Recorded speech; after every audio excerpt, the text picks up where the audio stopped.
Bueno, en el sistema financiero estos últimos días hubo muchos cambios con respecto al dólar, o por lo menos a la denominación de distintos tipos de dólar que tenemos en nuestro país, ¿no? Con la reducción de un impuesto que anunció el gobierno nacional. Exactamente, estamos hablando, Johnny, del impuesto país, que en principio, bueno, se habló del impacto que iba a tener en el dólar tarjeta o en el dólar turista, y esto de cara, digamos, a las vacaciones. Ya muchos argentinos están consultando para viajar al exterior y la conveniencia o no que puede llegar a tener este impacto, pero también lo que va a pasar, digamos, con nuestra economía en el sentido de el mundo empresarial, ¿no? Importaciones, exportaciones. Bueno, queremos entender todo esto y para eso hemos invitado a un especialista que solemos molestar de vez en cuando y lo hemos invitado a que venga al piso, Marcelo Olea.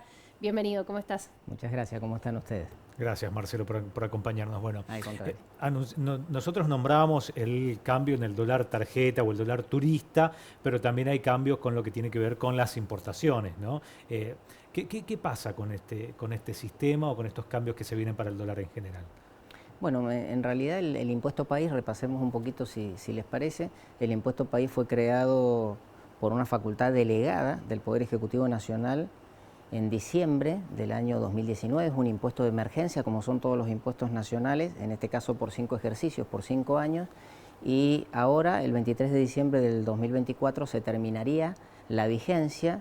Y está ocurriendo un hecho inédito para la Argentina que tiene que ver con que por primera vez nos está postergando la vigencia de un impuesto de emergencia. Esto habla muy bien de, me parece, la decisión del gobierno de turno.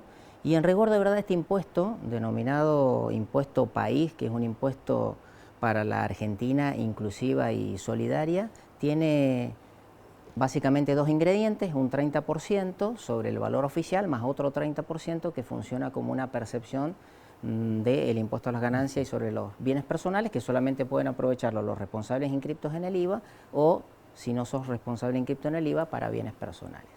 ¿Qué es lo que se pretende ahora? Quitarle el 30%, o sea, desaparece el 30% del impuesto país, por lo tanto el dólar, perdón, tarjeta o el dólar turismo quedaría alrededor de los 1.300 pesos, y para las importaciones, que el 2 de septiembre había quedado reducido el impuesto al 7 país al 7,5%, también desaparecería.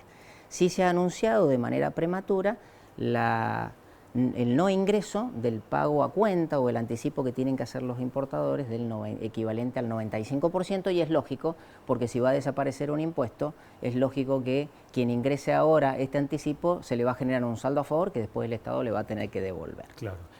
Venía pasando esto también, ¿no? Mucha gente que tenía cargos con esto del impuesto país, sobre todo en la percepción de ganancias, al año siguiente podía, si no era utilizado, podía percibir este reembolso, ¿no? Por parte de AFIP.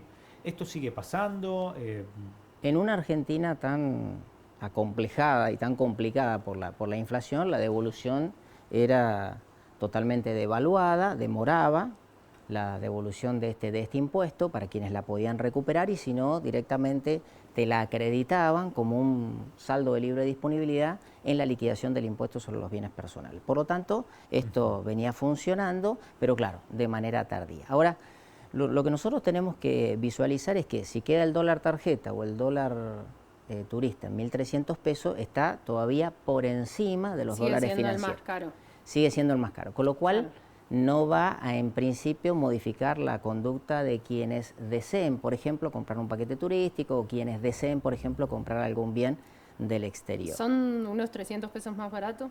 Así, Un poquito una cosa. menos, un poquito Ajá, menos, un unos poquito menos. 200 y algo, un Ajá, 200 y algo, 210, bien. 220, sí, el mercado va a ir dictaminando, ¿verdad? Por lo tanto, la gente va a seguir usando la maniobra de comprar dólar MEP, pagar con dólar MEP, dólar bolsa, o pagar con el dólar informal, el dólar billete, porque le va a seguir conveniendo más.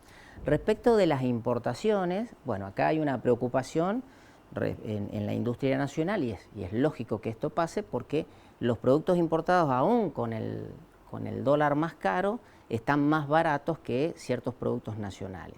Al tener un dólar de importación más barato, lógicamente las importaciones van a aumentar en la Argentina. Quizás la mirada tenga que ver con que las empresas nacionales debieran eficientizar sus estructuras. El punto está en cómo las empresas van a poder lograrlo. Y volverse más competitivos, ¿no? Porque, digo, capaz que hay que analizar, digo, cada situación. A lo mejor en la agroindustria, por ejemplo, en la industria alimenticia, en el caso de la hojalata, de la que se habla mucho, que, bueno, si importás ahí, bueno, ahí conviene, pero en otros casos no, porque entra ahí la competencia, digamos, con respecto a nuestros productos, que es lo que decís vos, y ahí no. ¿Sigue siendo conveniente o no? Sí, seguramente. Hay aspectos positivos y hay aspectos negativos, como vos muy bien decís, depende del sector, pero hay sectores como por ejemplo los sectores exportadores, la industria automotriz, todo lo que es la actividad del campo, que necesita de insumos importados en gran parte para poder producir los productos que se exportan. Esto le va a generar un oxígeno financiero importante, pero claro está que hay asimetrías en las economías, como vos muy bien estabas planteando, donde los aspectos se van a ir matizando. Claro. La pregunta clave, e imagino que todos se hacen, es, a partir de esto, ¿podemos ver una reducción en precios al momento de buscar ofertas? O, por ejemplo, una empresa que logró reducir los costos porque pudo importar materiales mucho más baratos en el producto final, ¿se podrían ver reducidos los precios al consumidor final? ¿O es complejo también por el sistema comercial que tenemos? Debería, aunque no de manera inmediata, pero sí debería porque el formador de precio va a ver debilitada su conducta de incrementar los precios precisamente porque va a aumentar el flujo de las importaciones. Pero esto no es una conducta que se va a exteriorizar de manera inmediata, es como que el mercado va a ir dictaminando a medida que vayan transcurriendo los días, ¿sí? Lo cierto es que me parece sí todavía sigue faltando algo que lo compartíamos con Pedro en el programa de Periodismo de Opinión hace 2 jueves atrás y que tiene que ver con un gran faltante que tiene la Argentina. Este es un hecho inédito, vuelvo a resaltarlo, me parece muy bien la derogación de un impuesto que fue creado como de emergencia y la verdad que muy tomado de los pelos, pero a Argentina le falta una reforma fiscal integral pensada para el mediano y largo plazo que agregue seguridad jurídica, que agregue estabilidad fiscal. Es decir, vos tenés que pensar en el mejor sistema fiscal para los próximos 10, 15, 20 años, por ahí estoy siendo muy ambicioso, pero que solamente admita la modificación por la vía de la excepción, para perfeccionarlo, para que podamos tener una mirada, sobre todo de los inversores extranjeros que nos miran desde lejos hace mucho tiempo, pero nos siguen mirando desde lejos. Hoy tenemos el RIGI, pero el RIGI es para ciertas inversiones, no para el común denominador de las pequeñas y medianas empresas que son las que traccionan gran parte del valor agregado de la economía. La derogación de este impuesto, si ustedes me lo permiten, le va a generar al Estado una pérdida de recaudación equivalente aproximadamente al 7% del total de la torta recaudatoria. Es un impuesto no coparticipable, por eso es que las provincias han estado bastante silenciosas al respecto. Claro, nadie puso el grito en el cielo porque no llegaba la plata a las claro, provincias. Porque no se coparticipa el impuesto y que el Estado tiene claro, me imagino, la pérdida que va a sufrir en recaudación en este sentido. Ahora, en cierta forma estaría cubierta, dicen ellos, con parte de lo que se recaude del blanqueo. El blanqueo recién estamos concluyendo la primera etapa, ahora el 30 de noviembre termina la presentación de la declaración jurada de la primera etapa, faltan 2 etapas más, después lo pretenden cubrir esa caída de recaudación con un mayor volumen de actividad. Bueno, acá hay una ida y una vuelta, ese mayor volumen provocado por mayores importaciones, pero en cierta forma quizás con una caída de la industria nacional, habrá que ver cómo tracciona esta ida y vuelta. Y por último queda una variable que a mi juicio es compleja y peligrosa, que tiene que ver con el ajuste fiscal.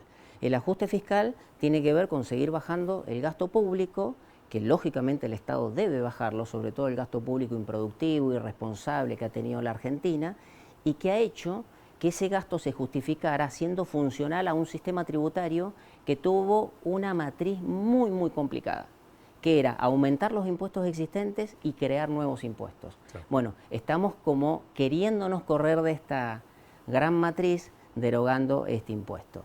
Y entonces, este ajuste fiscal o deviene de seguir bajando el gasto público, que hay cierto gasto que es sensible, no se lo puede seguir bajando más, o deviene de una mayor presión tributaria. Esperemos que no sea Que no sea la que no sea este el segunda. caso, ¿no? Claro, porque la Esperemos presión que- tributaria, la verdad que es enorme. Y esto no es un dato Sí, semántico. ya es mucha, en Argentina es muchísima, Es ¿no? tremendo. Bien, Marcelo, gracias por acompañarnos. La verdad que, bueno, el tema da sin duda para mucho más y empezamos a desarmarlo, ¿no? Y es un componente complejo, pero en líneas generales quedó claro. Te agradecemos muchísimo. Muchas gracias a ustedes, chicos. Bueno, especialista también en economía, contador, Marcelo Leas, acompañándonos siempre con la información clara, ¿no? Para entender un poco esto que pasa también y cómo lo trasladamos a nuestro bolsillo, ¿no? A la vida diaria. Exactamente. Nosotros hacemos una pequeña pausa, ya volvemos con el final.